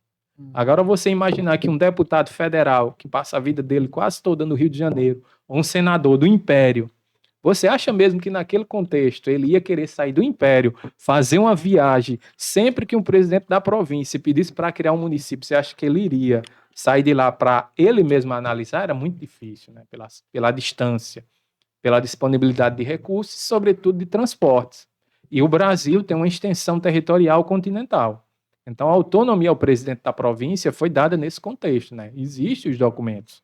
Reverberou todas essas discussões que aconteceram em 1826, 1827 e 1828 reverberaram nessa lei de 1º de outubro de 1828, que está disponível na internet, chamada Regimento das Câmaras, e nesse decreto depois de 1832, que reafirmava mais uma vez que o presidente da província mandava esse auto de instalação com o número da lei, os limites e o nome dos vereadores que vinham ser eleitos. E quem dava posse era o presidente da Câmara, do qual o município havia sido desmembrado. No caso de Acari, quem veio dar posse a esses vereadores e a essa Câmara foi o presidente da Câmara Municipal da Vila Nova do Príncipe, Caicó, né? Claro que, para mim, dentro da academia, é uma questão que eu me dispus a vir aqui conversar com vocês, né? Somos acarienses, e para fazer os esclarecimentos didáticos. Mas na academia, eu não discuto a emancipação política de Acari. A emancipação política de Acari faz parte da minha dissertação de mestrado dentro do contexto onde eu trato da história urbana de Acari. Sim. Até porque eu pesquiso outras coisas. Para mim, assim, do meu ponto de vista, na minha humildade, no pouco conhecimento que eu tenho, não existe polêmica. Agora, a gente precisa entender que a metodologia empregada pelo conhecimento produzido dentro da academia é um pouco diferente. O trato nosso com as fontes, como eu expliquei para vocês. Eu não hierarquizo o documento. Para a minha pesquisa enquanto historiador, eu não acho que uma lei tem mais valor do que um ofício, porque lá tem ofício. O que me interessa é o conteúdo, analisar o conteúdo, quem produziu, de onde emergiu, a quem interessava, quem foi autor, a quem foi endereçado aquele documento, qual é o seu conteúdo, de que ele trata. Você Cícero, coloca... outra pergunta que eu fiz ao nosso último entrevistado, que eu também queria fazer, é o seguinte. Todas as cidades que são citadas no grupo onde se emancipou politicamente naquela data São 6 cidades, né? 5. 5, né? 5 cidades. Todas 5 cidades comemoram nessa data de 33 ou tem alguma que diverge? Não, porque assim, por exemplo, Angicos e São Gonçalo Foram rebaixadas, foram né? rebaixadas. Aí criou-se outra Depois data. receberam novamente o título, foi rebaixado novamente. Todas duas? Tem casos de lugares que perderam até 3 vezes o seu status de vila durante o século XIX. Né? Mas São Gonçalo, por exemplo, apesar dele ter perdido o status que havia conquistado em 1833, algumas pessoas de lá falam sobre essa data. Agora, Acari, Mas se comemora lá nessa data, não. não, São Gonçalo não. São as duas que foram rebaixadas, não. E todas as outras sim? Acari, sim. Apodi, lá está acontecendo esse mesmo processo. Essa é a mesma discussão. Sim, o mesmo processo inclusive, devido eu ser um estudioso, que os meus, como eu te falei, eu pedi documentos sobre as 5 cidades. Então, o pessoal da Câmara Municipal de Apodi também me convocou para dar um olhar acadêmico sobre essa questão, né? Porque também, no caso de Apodi, você já encontrava documentos de uma Câmara instalada, deliberada e preenchendo todos os requisitos de um lugar emancipado. Apodi, Acari, Touros. Mas em Apodi se comemora a emancipação política nessa data, não? Não, lá em Apodi eles comemoravam essa data do 18 de março de 1835, mas aí foi para a Câmara e estão nesse processo. Sim, Tá tá nesse sendo processo. discutido. Sim. E a outra era qual? A Touros. Touros. Touros é Touros. 1833. Porque Touros comemora em Touros 33. não perdeu o seu status. Certo. Isso aí já, lá tá Assim resolvido. como Acari, não perdeu. Não perdeu. Certo. Não perdeu o seu status. Então, vamos lá. Das 3, 2 há discussões. Acari, assim, do ponto de vista jurídico, eu acho que a discussão cessou, porque eu acredito que a Câmara aprovou, jurídico, né? Sim. Aprovou, encaminhou, acho que o prefeito sancionou. E aí né? foi resolvido. Jurídico, né? Mas Sim. a discussão no meio das pessoas que debatem isso, acho que ainda continua. Sim. E aí tem a Apodi nesse processo. Só que E Touros está resolvido. Só que a também. Apodi, eu também, em conversas com a historiadora amiga minha de lá, ela me falou que a Apodi era meio parecido com a Acari também. Como assim? Porque o conhecimento produzido por historiadores autodidatas, historiadores eruditos, né, que não são acadêmicos, vai ser diferente do conhecimento produzido dentro da academia. Né? E como esses profissionais, o historiador profissional acadêmico é algo mais recente, o curso de História aqui no Rio Grande do Norte, né? Então você acabava tendo que coletar informações com esses pesquisadores, né? Esses pesquisadores não acadêmicos. Então, se você encontrou um documento mencionando aquela lei que recebeu, mas sem você ter o trabalho de procurar interpretar ferramentas que lhe deem uma segura, se um vereador pedisse, você entregava, né? E dificilmente um vereador, a não ser que ele tenha uma formação acadêmica, naquela pressa de referendar algo, porque a gente precisa encontrar uma data para comemorar a emancipação, dificilmente ele ia questionar. Esses questionamentos, não só em relação à emancipação, em relação a outros pontos, a outras problematizações, surgem sempre. Aqui em Acari existem outras datas questionadas fora essa ou não? Aqui não. Não, eu desconheço. Acho que as outras efemerides estão consolidadas. Né? Cícero, e vamos passar um pouco essa parte. A partir da emancipação, que mudanças práticas isso trouxe ali a curto prazo? Bom, a curto prazo, quando você se emancipa, você tem, além daquilo que eu já falou, você instala a sua Câmara. A Acari foi a Acari recebeu até um elogio desse presidente, Basílio Quaresma Torreão, né? Porque a Acari tinha sido a única que havia cumprido essa lei de 28 de março de 1835. Já em 1838, o outro presidente, João Valentino Dantas Pinagé, que inclusive era daqui, de Acari, do Cajueiro, ele elogiou porque a Acari era a única que tinha cumprido esse prazo máximo de 8 anos para erguer sua casa de câmara e cadeia. Ou seja, Acari foi emancipada em 33, em 36 a Casa de Câmara e Cadeia de Acari já estava de pé. E isso é muito interessante porque se você avaliar o contexto que a gente via, a disponibilidade de recursos financeiros e de recursos materiais, Acari levou só 3 anos da sua data de emancipação até 1833 para erguer esse prédio. Nas outras cidades, o prazo era maior. Não, A o prazo média. máximo era até de 8 anos, só que Acari, antes dos 8 anos, em 3, cumpriu. Digo assim, normalmente nas outras cidades Sim. o prazo era maior. Alguns não conseguiam cumprir e acabavam perdendo seu status de vila. Então não tinha essa urgência de emancipou, já amanhã tá pronto, não. Não, Era o por prazo máximo de 8, 8 anos. e algumas Você cidades nem cumprir. conseguiam Não chegar. Não conseguia, porque não tinha um recurso financeiro. Ou A Acari era organizada. a gestão não era muito organizada. 3 anos, né? Quando você pega as atas de 1833 e 1834, você já vê muitas deliberações no sentido de tentar dar progresso. A cidade emancipou-se, a localidade, mas vamos dar progresso, vamos fazer com que o lugar ande e que mereça esse status, porque como a gente já comentou, não era garantido. Você recebeu, mas se você não cumprir, você pode perder. Acari já é política desde que nasceu, né? Acari é uma cidade muito foda, política, né? Então, ao terceiro ano, a cadeia já era aquela cadeia velha. Não, era outra. Sim, era outra. Aquele prédio ali é outro já. Ali já é uma coisa moderna. Aquele ali, a construção dele, assim, cavaram um alicerce em 1874 e sofreu alguns intempéries, mas em 1887 aquele prédio estava pronto, em pé. A primeira casa de câmara e cadeia de Acari ficava ali, que isso é uma descoberta recente, eu tô passando para vocês em primeira mão, tá na minha dissertação. Que bom. Até então ninguém tinha descoberto onde era a localização da casa de câmara e cadeia de Acari.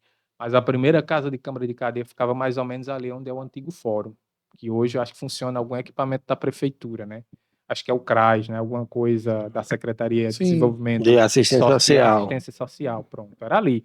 Por quê? Porque a casa de câmara e cadeia era uma tipologia arquitetônica que representava o poder civil e secular numa localidade. E a igreja representava o poder eclesiástico e religioso. Então, esses edifícios precisavam dialogar, precisavam ocupar o centro, a praça da vila.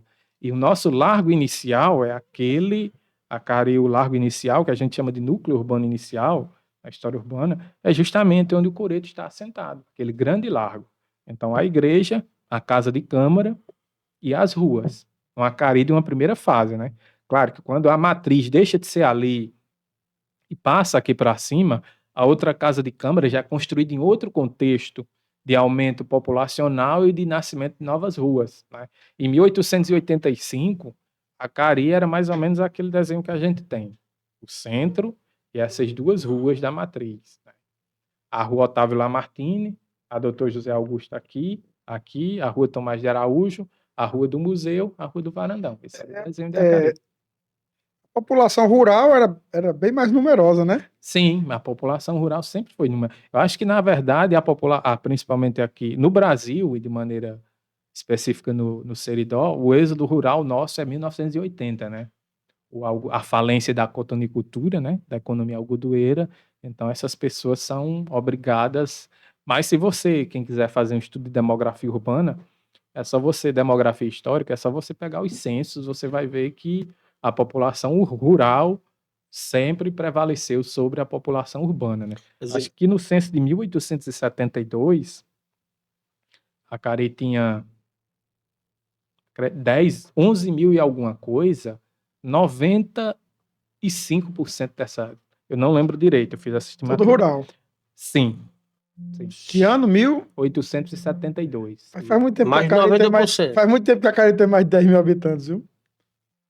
A Acari teve E hoje tem 11. A Acari teve um grande impulso populacional. Em 1890, claro, Currais Novos e Florânia já haviam se desmembrado. Então, nos censos, essa população não aparece mais como de Acari, né?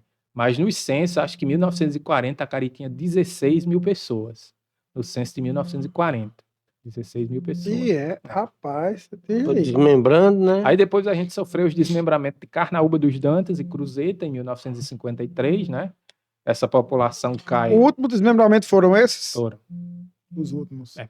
Porque se a gente pensar o Seridó, Caicó e Acari. Então, Todas as demais localidades, direto ou indiretamente, Um ou nasceram outro. dessas duas. De Acari, Jardim do Seridó, em 1858, desmembrou-se. Aí, em 1890, a gente tem Currais Novos e Florânia, que se desmembram de Acari. E já no século XX, a gente tem Cruzeta e Carnaúba. De Jardim já nasceu Parelhas, né? Ou seja, direto ou indiretamente, o Seridó nasceu dessas duas localidades, né? Acari e Caicó. A nossa forma urbana, a disposição das nossas ruas, principalmente ali no centro antigo, no nosso centro histórico, é produto do século XIX. Disposição daquelas ruas, da rua Doutor José Augusto, que parte à direita da Igreja do Rosário, da rua Tomás de Araújo, que parte à esquerda, conhecida como Rua dos Alpendres, né? Da Rua do Museu, conhecida como Rua da Cadeia, Rua da Intendência, da Rua do Varandão, Otávio Lamartine, conhecida por Rua de Cima, da outra parte da Doutor José Augusto, aquela que desce, onde tem aquele sobrado fechado na esquina, aquele sobrado dos Rosendos, né, de Dona Almira, que chama Dona Almira. Rua de Baixo. E no século XIX tinha outras nomenclaturas, Rua da Cruz, Rua do Comércio, Rua de Cima, Rua de Baixo, né? Rua Carlos Gomes, a Rua da Carnaúba. As nomenclaturas das ruas às vezes fazia referência a um acidente topográfico, a uma data comemorativa, né? A vegetação. A uma pessoa que Essa Rua morou das lá. Carnaúbas eu acho que Era devia ser, né? Rua da Muda, provavelmente alguma pessoa com Rua da deficiência. Muda era onde? A Rua da Muda eu ainda não consegui.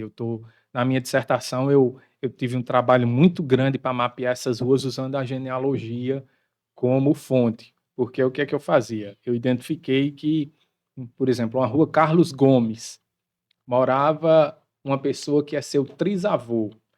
E eu entrevisto você, você me disse que a casa foi do seu avô e do seu bisavô. Então, e hoje é na Tomás de Araújo. Então, eu consigo identificar que só trocou de nome, mas usar essa Sim. metodologia. E para você descobrir o que foi que lhe trouxe a primeira casa de Câmara e Cadeia, naquele ponto, qual foi a pista que você teve Bom, para... primeiro eu suspeitava. Eu tinha uma suspeita porque é muito comum nessas aglomerações urbanas que a casa de Câmara e Cadeia seja na Praça Central. De alguma maneira, ela se relacione do ponto de vista urbanístico É um padrão. com um padrão. Às vezes a localidade muda um pouco, mas ela vai ser sempre na Praça Central. E manuseando o livro de atas, eu acho que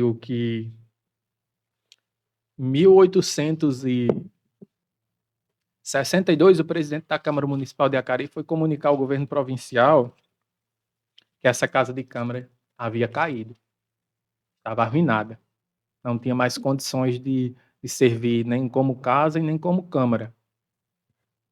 E ele deu algumas indicações que a casa ficava... ele deu algumas indicações espaciais de onde ficava essa...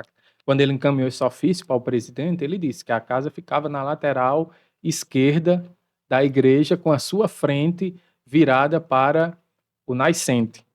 Então, se a casa a lateral esquerda da igreja, essa igreja aqui, né? Igreja aqui, lateral esquerda, mas não era assim. Eu primeiro pensei assim, quando ele diz com a frente virada para o nascente é lá. E eu acho que tinha um beco, ele disse que entre a distância da igreja para essa casa de Câmara de Cadeia era de mais ou menos de 50 palmos. Se a gente levar em consideração que o palmo, acho que é 22 centímetros, né? Isso. Se alguém hoje quiser medir a distância da igreja e fizer essa conversão, a gente descobre exatamente onde era a construção dessa casa. Eu usei dados de fontes documentais primárias. E foi uma descoberta que o meu orientador elogiou porque ele pesquisou Acari e não conseguiu. Não tinha como. Claro que uma tese de doutorado, você estudar 12 cidades, então você não tem como. E esse relato era quem que estava enviando? O presidente da Câmara Municipal da Vila do Acari, Sim. comunicando ao presidente da província que a casa de Câmara de Acari tinha caído.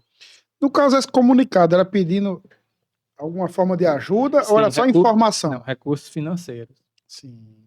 Porque as rendas das câmaras municipais não eram lá Só se fosse uma localidade muito grande, né? Mas as rendas de uma localidade como Acari eram, sobretudo, de impostos ligados ao comércio, à comercialização da carne, à venda de gado, Agropecuária. à exposição de produtos na feira. A gente pode até citar uma série de impostos, mas não era renda suficiente para que a Câmara, por si só, tivesse recursos para construir. Construiu, mas recebeu doação das pessoas mais abastadas da cidade. O governo provincial mandou alguma quantia em dinheiro, mas a Câmara sozinha não teria condições de construir.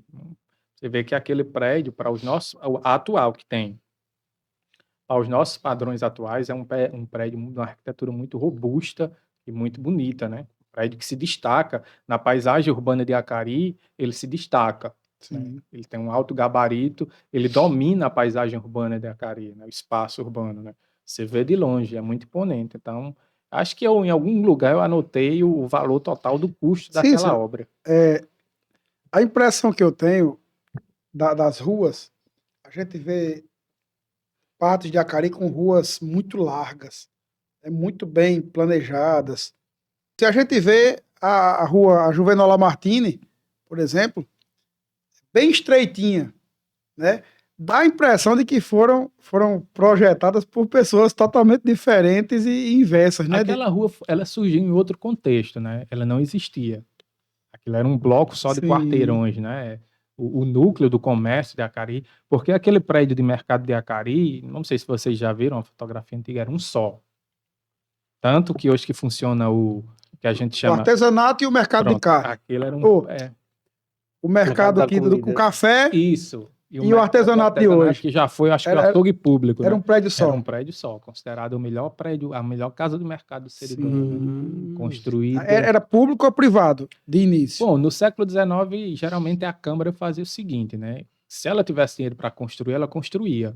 Mas ela arrendava alguém que pagasse o imposto e que cobrasse. Sim, privatizava. Sim, a administração. Digamos, você... É uma licitação hoje, hein? Isso, algo parecido, grosso modo, com a licitação. Mas na época se chamava asta pública.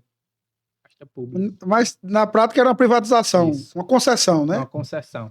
Você dizia, olha, eu quero explorar a casa de mercado por 25 anos. Você pagava a Câmara e quem fosse vender ali dentro...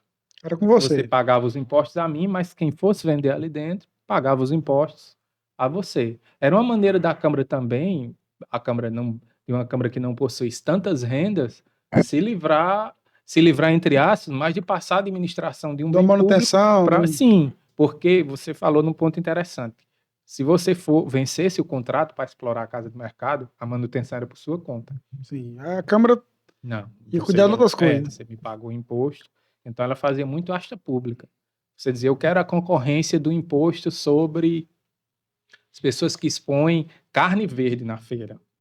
Aí Dodó, eu sou a Câmara Municipal, Dodó me pagava uma quantia e durante um ano que Dodó pediu, ele podia cobrar um imposto sobre quem explorasse carnes verdes. Me diga uma coisa, havia uma diferença tributária entre a carne verde e a carne seca? Havia sim, porque as pessoas aqui valorizavam mais a carne seca, dado justamente a conservação, né? Carne seca, salgada, era mais fácil de se Quem conservar. comprava a carne verde tinha que ou levar para fazer logo ou salgar. Isso. Né? E tinha o perigo, quando você falou nas ruas largas, são as ruas que foram construídas e que sofreram intervenções do poder municipal no espaço físico da cidade, né? Porque as vias largas era sinal já do processo de modernização urbana pós-república, 1889. Quando você vai analisar os códigos de posturas de Acari depois de 1889, há sempre essa ação para ruas largas e que as mais estreitas tivessem pelo menos 10 metros de distância uma para a outra, becos e vielas, mas as ruas principais deveriam ser largas, muito largas, né? O poder municipal intervém. E sobre o comércio das carnes, tem alguns fatos interessantes, né? A Câmara se preocupava muito com o que chamava-se de carnes de murrinha, para impedir o comércio de carnes de murrinha dentro do mercado público. Era isso. Dodó estava andando dentro do curral e, de repente, Dodó achou uma vaca morta. Ele não sabe de que a vaca morreu. Ele só achou a vaca morta. Não sabe se ela morreu de uma doença, infecto contagiosa, ou se morreu de causas naturais. Dodó, querendo ganhar um dinheiro a mais, retalhou a vaca e foi vender a carne lá no mercado. Então, Carne de morrinha. sim, chamava-se carne Já, de já era morrinha. uma espécie de controle sanitário. Por isso, controle do comércio sanitário, das questões sanitárias e higiênicas. Porque o gado, para venda no mercado, só podia ser abatido no açougue público, um local definido pelo poder Não podia se municipal. matar lá no sítio e trazer para vender, não. Não. Você precisava Já era para ter esse controle. para ser abatido no açougue do poder municipal, no açougue público, para o fiscal da Câmara, que era um funcionário muito importante, entender que aquela carne foi abatida na hora e não tinha nenhum risco de morrinha. Aqui aconteceu. Aí como funcionava a carne de morrinha? Como ela chegava lá? Se chamava carne de morrinha justamente por isso. Teve um caso em Acari, acho que em 1856, que um sujeito veio de fora, trouxe, eu acho que ele retalhou uma vaca que achou no caminho, e ele vende, e eu não sei o que foi que aconteceu, só sei que ele acabou conseguindo vender essa carne no mercado e adoeceu 3 pessoas ainda, e uma chegou a falecer. Ixi, Provavelmente essa vaca tinha morrido de alguma intoxicação por algum vegetal que ela comeu, ou de alguma doença grave, né? E que infectou 3 pessoas. Então, carne de morrinha era isso, a carne sem, vamos dizer que sem procedência, Sem que não foi procedência. abatida no açougue público. Sem controle algum. Sem controle. Então existia, o Código de Posturas tinha esse controle sanitário, né, sobre a carne, sobre o manuseio da carne, sobre como se abatia a carne. Não, você quer vender, traz que Júnior Buriti é o açougueiro, ele vai abater, você paga o imposto, você vai vender lá no açougue público. Mas você não pode trazer já morta, não. A gente não sabe qual a procedência dessa carne, era um controle de qualidade, né, das questões higiênicas e sanitárias, né. Porcos, assim, interessante que o porco tem um viés religioso, porque na Bíblia, no Velho Testamento, o porco é considerado um animal imundo, Impuro, né? Impuro. É, isso mesmo. Então, no século XIX, como a nossa sociedade era muito impregnada pelo viés religioso, tem um momento lá que o vigário Tomás, ele encaminha uma petição para a Câmara, para que o fiscal dê um jeito nisso e faça com que os proprietários de porcos prendam esses animais, porque de noite eles estavam indo emporcalhar o adro da matriz ali, porque como, claro, não era calçado, quando dava uma chuvinha, dava uma chuva, ficava naquele bairro, no barro, aí você sabe que porco gosta muito de lama, né? Então esses porcos se Na frente da lameavam, igreja. sim, se lameavam e ficavam rodando no adro. Então, além da questão higiênica e sanitária, tem um viés religioso, porque você imaginar um porco considerado um animal imundo e num contexto religioso do século XIX, na frente de uma igreja, uma manada de porcos, né? E a parte eclesiástica, naquele contexto, tinha um poder enorme, né? A igreja tinha um poder. Quando ele fazia uma recomendação dessa, era... O controle moral, o controle social era muito impregnado pelos costumes religiosos. Depois o padre encaminhou outra petição pedindo à Câmara que desse, que atentasse, porque tem alguns jovens da vila brincando de vaquejada dentro do espaço urbano, derrubando gado, inclusive em dias santos, até em dias de domingo, no centro da vila, derrubando gado. Vaquejada, era vaquejada. Ele não chama de derrubada de gado, mas isso já a gente pode chamar de um embrião da vaquejada. Não era do ponto, era só para se divertir, não tinha um viés competitivo. É como se hoje esse pessoal, com essas motos, dando grau, empinando... Porque a vaquejada... equivale a isso, eu acho, hoje, né? Claro, tem as discussões sobre os maltratos que isso causa ao animal, mas a gente não vai entrar nesse viés. Mas a vaquejada, a gente sabe que tem um curral, é controlado, né? E a derrubada de gado, não tinha gado. Às vezes no capoeirão, você soltava o gado e vamos ver quem derruba primeiro. Só que eles estavam fazendo isso dentro do espaço urbano. E o padre disse que isso era imoral, porque eles estavam fazendo isso no dia de domingo. E uma palavra dessa do padre era... foi aprovada. Era rapidamente resolvido, né? Isso aí. Exatamente. A questão da moral e dos bons costumes, a sociedade era extremamente conservadora, né? Conservadora nesse sentido de costumes. Cícero, e falando aí na importância da parte eclesiástica no desenvolvimento da cidade, qual foi o primeiro padre que morou realmente aqui? Que veio para morar? Depois da freguesia já instalada? Isso. O padre Tomás Pereira de Araújo. O primeiro padre. O vigário Tomás Pereira de Araújo, né? Quando a freguesia foi criada, em 1835, ele se submeteu ao concurso para ser vigário colado, porque você poderia ser vigário encomendado ou vigário colado. Vigário colado é aquele que prestou concurso, ele vai ficar ali. Como ele era cariense, ele ficou aqui quase uma vida toda. Acho que só teve um período que ele saiu daqui, foi entre 1870 e 1873, que ele foi tomar conta da freguesia de Nossa Senhora das Mercês de Cuité. E onde você tem parentes lá, sua família. Isso. Mas depois volta para cá. E ele saiu daqui muito mais, acho que por uma questão moral, porque em 1869 ele tinha reconhecido 9 filhos que ele, em sua fraqueza humana, tinha deixado, né? Ele mesmo sendo padre, no século XIX era muito comum que os padres tivessem filhos. Claro que para a época isso gerava um escândalo muito grande para a sociedade. Mas a diferença estava em quem tem coragem de reconhecer e de assumir e de que não, ele teve. E ele reconheceu os 9. Reconheceu os 9 filhos que ele teve. E era com várias mulheres diferentes, não? Eu não lembro, eu tenho isso, mas eu não lembro agora. Mas acho que eram umas 3 mulheres diferentes, 3 ou 4, não tenho certeza. Mas como talvez uma espécie de punição da igreja, ou talvez ele estivesse sofrendo muitos ataques, né? Uma sociedade muito religiosa, ele passou esses 3 anos em Cuité, depois ele volta para cá e fica até o ano da morte dele. Ele ficou de 1835 a 1870, depois volta em 73 e fica até 1893. Era uma figura muito influente, tanto do ponto de vista político como religioso, já que ele foi deputado provincial também, né? Teve um papel assim de muita importância para a cidade, né? Sim, na orientação como figura política e também como a figura dele de padre, porque os costumes eram pautados pela religião. Tanto que ele encaminha mais outra petição em 1886 pedindo que a feira de Acari em alguns momentos foi realizada aos domingos. Hoje é no sábado, mas em mais de 3 ou 4 vezes houve uma discussão das autoridades municipais sobre esse dia da realização da feira. E era no domingo, e ele pediu para que a Câmara retirasse, isso é 1886, ele pediu para que a Câmara retirasse do domingo, porque era um dia santo, segundo a crença religiosa católica. Foi um pedido do padre. Sim, era um dia santo, né? E atrapalhava, porque segundo a petição dele, atrapalhava o comércio e atrapalhava a religião, porque como a feira era feita no dia santo, não se podia vir todo tipo de gênero, não se podia vender todos os tipos de gêneros alimentícios na casa de mercado, porque era no domingo. Cachaça, esqueça. Quem quisesse virar o copo tinha que procurar outro dia, né? Porque o domingo era um dia santo. Não. Se você fosse encontrado trôpego, conversando demais, você era considerado immoral, né? Era preso, não? Não, geralmente para esses casos você era multado, né? Você sofria uma multa, tinha a pena de prisão, mas se fosse muito reincidente.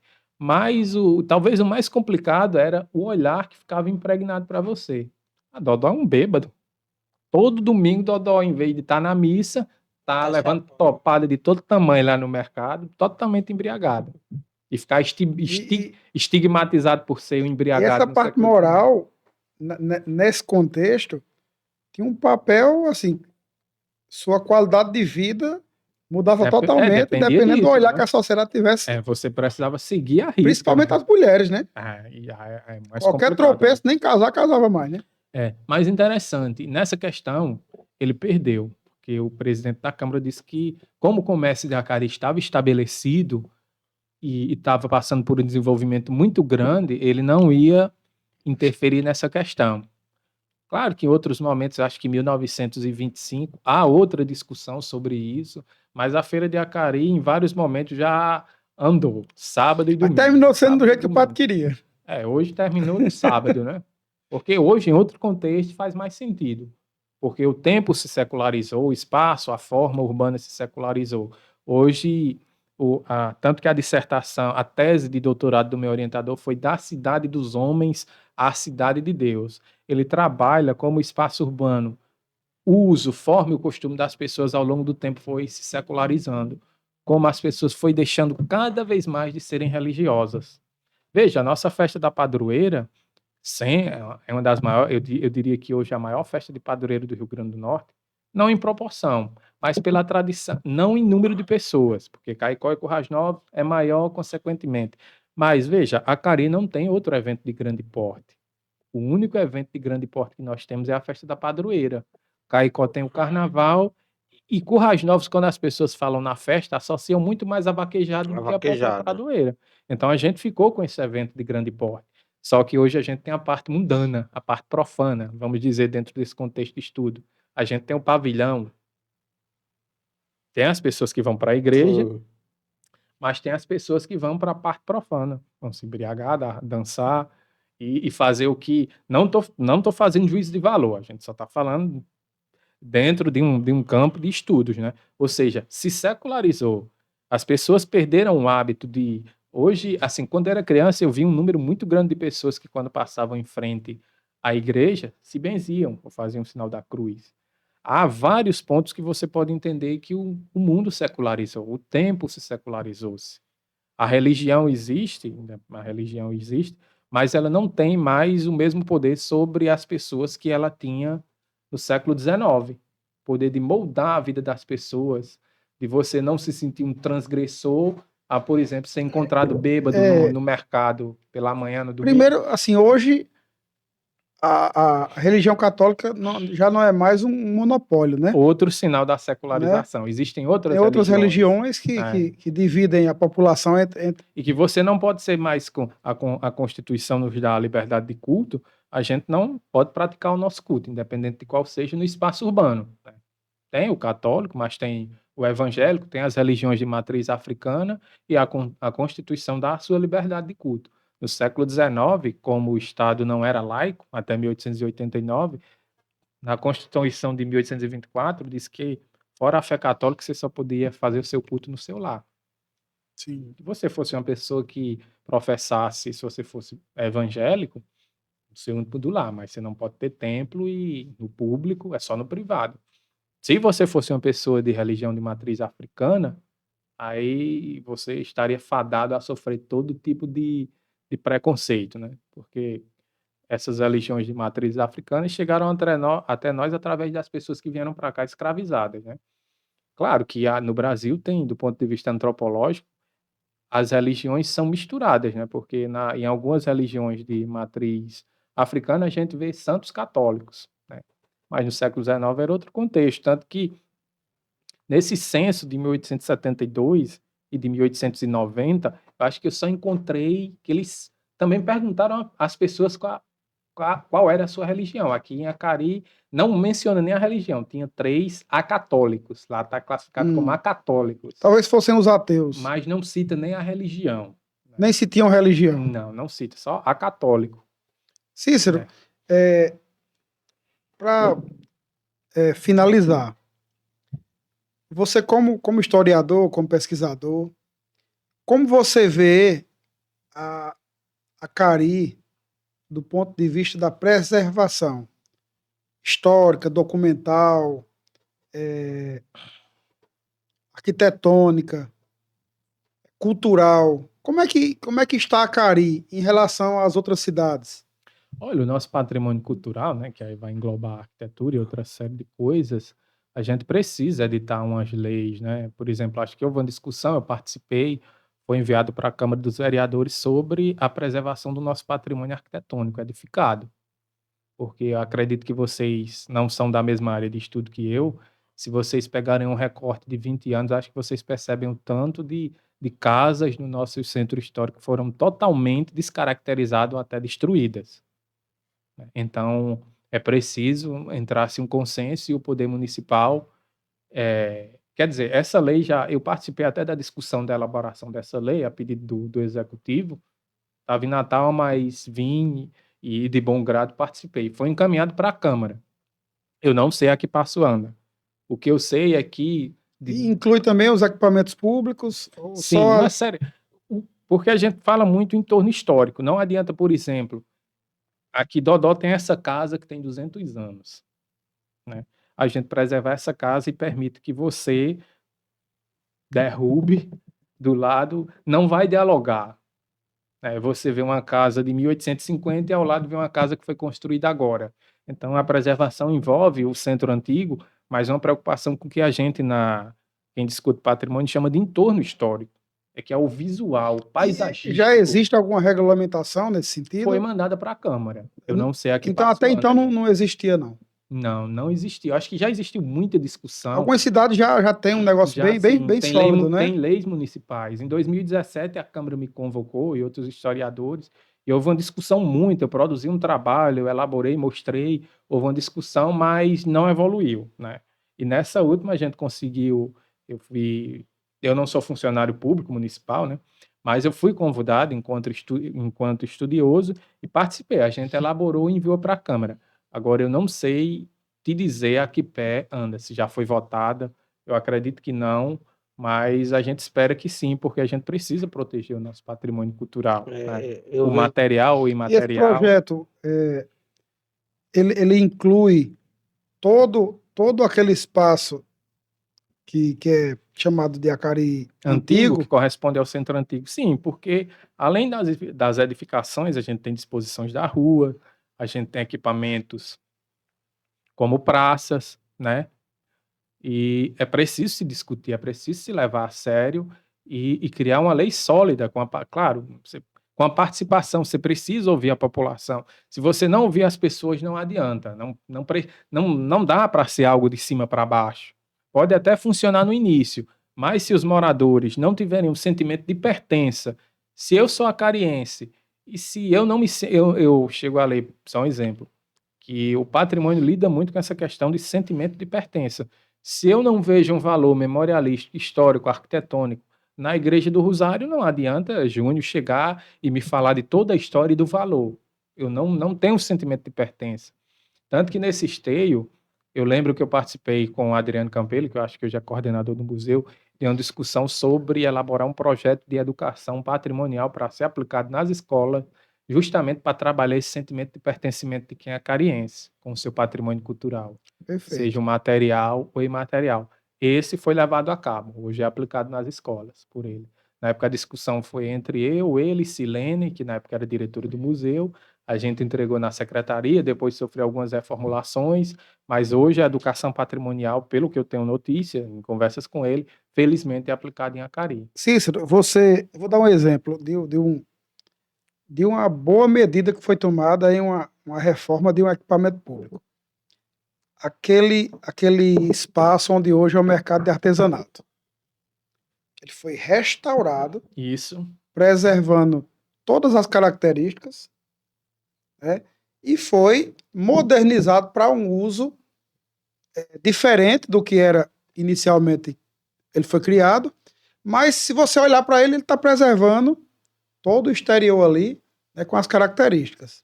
é, O que a gente não vê em alguns outros locais que foram modificados, totalmente descaracterizado, né? caracterizados.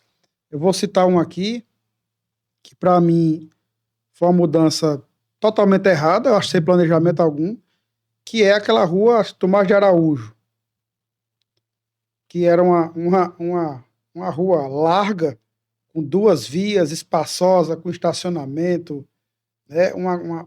Realmente uma rua muito bem planejada. E que eu não sei nem qual foi a gestão, quem foi o responsável por aquele projeto, e transformou uma rua que era dupla via em uma rua estreita, com um calçadão que não tem uma serventia tão boa quanto planejaram ter, né? E é um local que, na minha opinião, a gente perdeu. A gente perdeu com a modificação. Tanto historicamente, como também no uso do espaço. Pegando o gancho da sua primeira questão, a sobrevivência de um bem, ele depende muito da função que ele é dada. Não adianta eu encontrar, por exemplo, uma casa fechada, restaurar e não dar uma função a ela. Mais cedo ou mais tarde ela vai se deteriorar novamente e pode ser arruinada. O mercado que você citou é um exemplo disso. Foi restaurado, né? Seguiu as regras da restauração dos teóricos que a gente conhece, Viollet Leduc, Camille Boit, enfim, uma série, César e Brandi, são teóricos do restauro. Você pode escolher qual o tipo de teoria você vai seguir no restauro, mas o fato é que ele foi restaurado e o mais importante é que foi dado uma função. O museu sobrevive porque tem uma função, a Casa de Câmara, né? Tem uma função, é um museu. Então, na hora de tombar um bem, é preciso ter a preocupação que ele tenha uma função, porque será essa função, o seu uso, que vai garantir Manutenção vai ser garantida, né? isso, garantida. E sobre a questão das disposições da disposição da rua, realmente a rua Tomás de Araújo ficou muito estreita, né? Muito estreita. Eu acho que, às vezes, eu estou por ali quando eu estou aqui em Acari, principalmente nos finais de semana, e a gente percebe que o trânsito ficou um pouco complicado ali, né? Porque à medida que a rua estreitou, você percebe que há carros estacionados do lado direito, do lado esquerdo, estreitando ainda mais uma via que já tinha se tornado estreita. Então, eu acredito que isso caia dentro de uma questão de planejamento urbano e de plano diretor. Só que o plano diretor é uma normativa que só as localidades, as cidades que são obrigadas a tê-lo, são cidades com mais de 20.000 pessoas. Tem um plano diretor que entra essa questão urbanística, né? Mas eu acredito que daqui para frente a gente consegue discutir e opinar com o conhecimento construído que a gente tem para que algumas situações como essas e porventura outras não aconteçam mais, né? Eu lembro até dias atrás eu encontrei com o Paulo Eider. Ele é um professor do Departamento de Arquitetura e Urbanismo, e hoje eu faço parte do PPGAU, né, do Programa de Pós-Graduação em Arquitetura e Urbanismo, e ele fez a pesquisa aqui em Acari no ano 2000.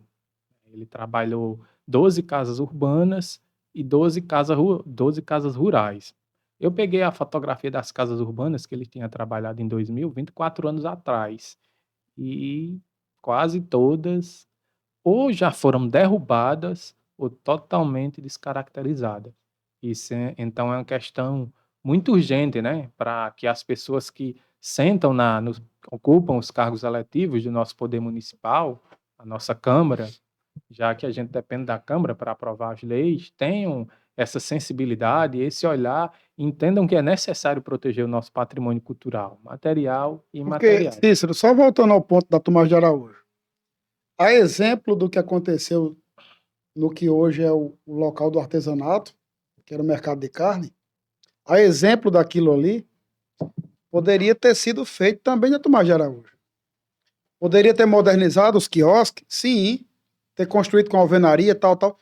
Central como era, construído alguns banheiros, ter feito um projeto que permanecesse com 2 vias. Porque o calçadão em si, sinceramente, eu acho que a via tinha mais funcionalidade. Até porque os quiosques que existiam, hoje existem, ok. Os quiosques já existiam. Já tinha comércio ali e tal.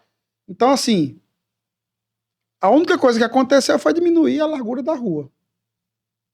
Foi só o que aconteceu. Os quiosques já existiam, já tinha comércio, né? É pensar muito no binômio, uso-função, né? Tanto na questão estética quanto na questão funcional, né? Esteticamente, eu lembro que eu encontrei uma doutora em arquitetura que ela não é de Acari, acho que é Lívia Nobre o nome dela, se não me falha a memória.